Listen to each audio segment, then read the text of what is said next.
She used me for years, then I found out who she really loved. They all thought we were perfect.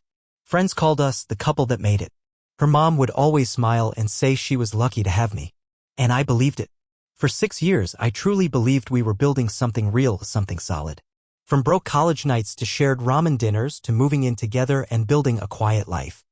I thought we were unbreakable. But I was wrong. And the worst part? I didn't even see it coming. It didn't start with a sudden moment. There was no dramatic discovery, no lipstick on a shirt or late-night phone call. It started with distance. Subtle things. The way she started going to bed earlier without waiting for me. The way she used to touch my arm when talking and suddenly stopped. How she began locking her phone when she never used to care before. I tried to brush it off at first. Told myself we were just going through a phase. That maybe she was tired from work or stressed. But deep down, something didn't feel right. You know that quiet, gnawing sense that someone is slipping through your fingers? That was me every day. Then one day I came home early from work. She wasn't expecting me. I walked in and heard her laughing on the phone in the bedroom, her real laugh, the one I hadn't heard in months. I stopped in the hallway, listened. Her voice dropped low. No, he has no idea. He still thinks I'm just busy with work. Pause. Then laughter. Soft. Intimate. Familiar. I didn't burst in. I didn't say a word. I just stood there, frozen, as everything I thought I knew about our relationship cracked open. That night, she acted normal. Smiled. Kissed me on the cheek. Asked if I wanted pasta or takeout. As if she hadn't just been talking to someone else like I didn't exist. But that was the moment something changed in me. I decided to stop pretending. I decided to find the truth. And once I did, there was no going back. I didn't confront her. Not yet. I started small. Quiet. Careful. I checked our shared laptop. Nothing obvious. But she'd started using private browsing. Incognito mode. I wasn't surprised. So I waited. And the next time she forgot to log out of her email, I took screenshots. Saved what I could. Created a folder on an external drive called Insurance. I found messages. Dozens. With someone she called Jay. They weren't explicit. No photos. No, I love you. But they were worse. Emotional. Personal. Detailed memories. Inside jokes that weren't mine. Talk of a future. Of when you're finally back. And one line I'll never forget. I wish I'd waited for you instead of settling. Settling. That was me. It hit me like a truck. Not only had she lied, she had used me. I wasn't a partner. I was a placeholder. A warm body to keep her life running until the man she truly wanted came back into the picture. And from the messages, it looked like he was coming home very soon. I knew I had to be careful. If I pushed too fast, she'd shut everything down. Delete the emails. Lock her phone tighter. Lie even better. So I played it smart. I smiled more. I brought home dinner. I acted like the man who didn't suspect a thing. She responded with relief. She let her guard down. And that's exactly what I needed. I started keeping track of her schedule. Nothing crazy, just noting when she left for work, when she came home, when she said she was meeting friends. A few times a week, she'd suddenly have a girls' night or need to stay late at work. Those were the nights I started following her. Not in a dramatic, spy movie way. Just enough to see where she went. I never confronted her. Never even let her see me. I just wanted the truth. I watched her park a few blocks away from where she said she was going. Watched her enter buildings that weren't offices or restaurants. Once I saw her get into someone else's car, same Jay from the emails. I followed at a distance, heart pounding in my chest like a drum. They drove to the edge of town. A quiet Airbnb cabin. Small, private. I parked across the street and waited, engine off. Through the front window, I watched them hug. Then she kissed him. Not casually. Not like it was the first time. It was practiced. Familiar. Intimate. She hadn't just started this. She'd never ended it. And in that moment, something in me snapped, not with rage, but with clarity. I wasn't going to scream or break down. I wasn't going to give her the drama she might expect. I was going to destroy the illusion she had built. Not just privately, publicly. I would make sure everyone she lied to saw the truth for themselves. I took photos from the car. Time-stamped. Clear shots. Then I quietly drove away. When I got home, I sat down and made a list. Names. People in our lives who needed to know, her friends, her family, our mutual contacts. I created a folder, labeled it reality, and filled it with everything. Screenshots, photos, dates, messages.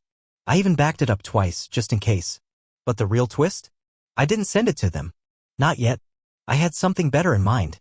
The next day, I told her I had a surprise planned.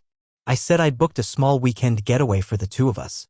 Something cozy and private, just like old times. Her eyes lit up. Really?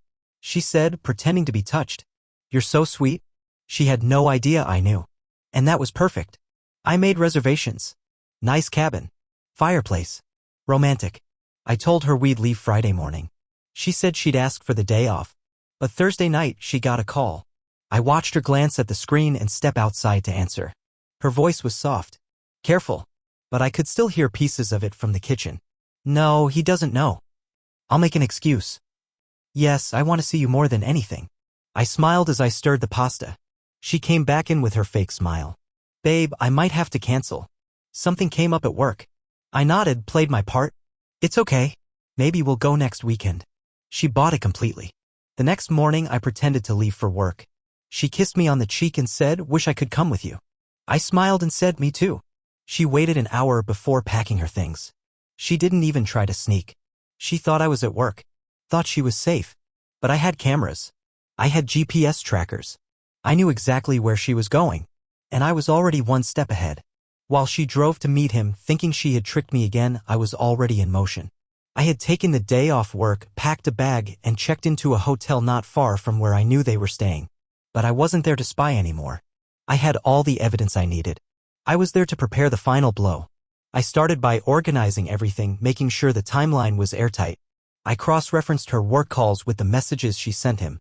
I printed screenshots, added exact locations, matched timestamps. Then I created a private folder and shared it with one person, her older brother. He and I had always been close. He respected me, even looked up to me a little. I didn't say much, just wrote, thought you deserved to know. Then I sent it and turned off my phone. A few hours later, I received a message from her sister, is this real?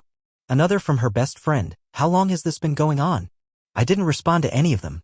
I had one last step to take. That weekend, while she was away playing house with her real love, I packed all of her things into boxes. Every drawer, every shelf, every hanger. Everything went into neatly labeled containers, sealed and stacked by the door. The bed we used to share? Stripped bare. Her side of the closet? Empty. I changed all the passwords, locked her out of every joint account, moved my money, froze the credit cards. She would come home to nothing but silence and cardboard. But I wasn't done. I wanted her to feel it. So I planned a small gathering the day after she returned, just a few friends and family. I said it was for something important. That I had news. Everyone came, some already suspicious, others just curious. She walked through the door halfway through the gathering, confused by the number of people there. What's going on? She asked, looking around. I stood in the center of the room, holding a small remote. I smiled. I figured it's time we stopped pretending, I said calmly. Then I turned on the TV. A slideshow started playing. Screenshots. Messages. Photos. Audio clips. The room went quiet. She stood frozen, mouth slightly open, her face draining of color. Her brother stepped forward, glaring at her. You've been lying to everyone. She looked at me, panicked. You planned this? I nodded. You built your world on lies. I just pulled back the curtain. She turned to her friends, her voice cracking. It's not what it looks like. One of them interrupted, we saw everything. Don't. Then her phone buzzed in her pocket. She pulled it out, glanced at the screen, and her face collapsed. I had sent the same folder to him, her secret boyfriend. The man she was so sure would leave everything behind for her. But the message he sent back? You didn't tell me you were living with him this whole time. We're done. She dropped the phone. Her hands trembled as she looked back at me. You don't understand. I didn't mean to fall in love with him. It just happened. I raised an eyebrow. That's the difference between us. I didn't fall. I committed. And you were just pretending. She tried to cry. Tried to reach for me. We can talk. Just you and me. Please. But there was nothing left to say. I looked around the room at her friends, her family, everyone she had lied to. Then I said, you can explain it to them. I'm done listening. And I walked out of the house we once shared without a single ounce of regret. She didn't follow me out of the house. Maybe she couldn't. Maybe the weight of everything finally caught up to her. Or maybe, deep down, she knew it was over and that for once she couldn't talk her way out of it. I didn't look back. I got into my car and drove to the hotel where I had already booked a new place for the week. A clean break. A fresh start. As I sat in silence, the gravity of it all finally hit me, not with pain, but with peace. For the first time in months, I wasn't second-guessing myself. I wasn't holding on to hope that didn't exist. I wasn't making excuses for someone who never truly loved me. She had used me, lied to me, built a life on my loyalty while giving her heart to someone else. And in the end, the only person she fooled was herself. Because when it all came crashing down, he left. Her friends? Disgusted. Her family? Disappointed. Her perfect image? Gone. And me? I walked away with my dignity intact. The next few weeks were quiet. She tried reaching out a few times. Emails. A handwritten letter. She begged to talk, said she wanted to explain everything. But the truth didn't need an explanation. The facts were already clear. She didn't just cheat.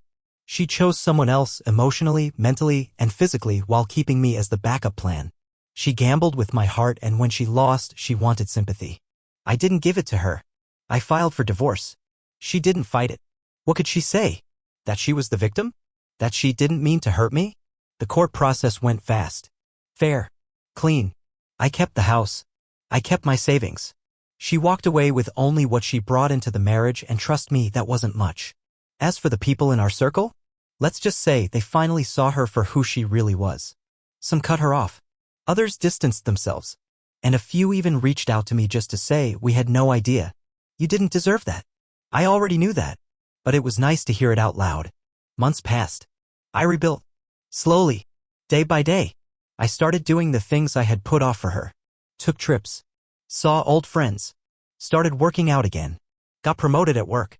I even adopted a dog, a loyal, honest companion who never lied to my face or pretended to love me. Funny thing is, I don't even hate her. Not anymore. She showed me exactly who she was. And once I believed her, I was free. So if you're reading this or listening and you've ever been in a situation like mine, here's what I'll say. You don't need to scream to be heard. You don't need to get revenge to win. Sometimes walking away with your head held high is the loudest, most powerful move you can make. I didn't ruin her life. She did. I just made sure she had to live in the truth she tried so hard to hide. And now, I'm living mine. On my terms. With peace, clarity, and absolutely no regrets. Thanks for listening to my story. And if it hit you hard, if it felt real, familiar, or even healing, then do me a favor. Leave a comment below. Let me know what you would have done. Hit that like button if you believe in standing up for yourself. Subscribe for more raw, real, and unforgettable stories because trust me, this was just one of many. See you in the next one.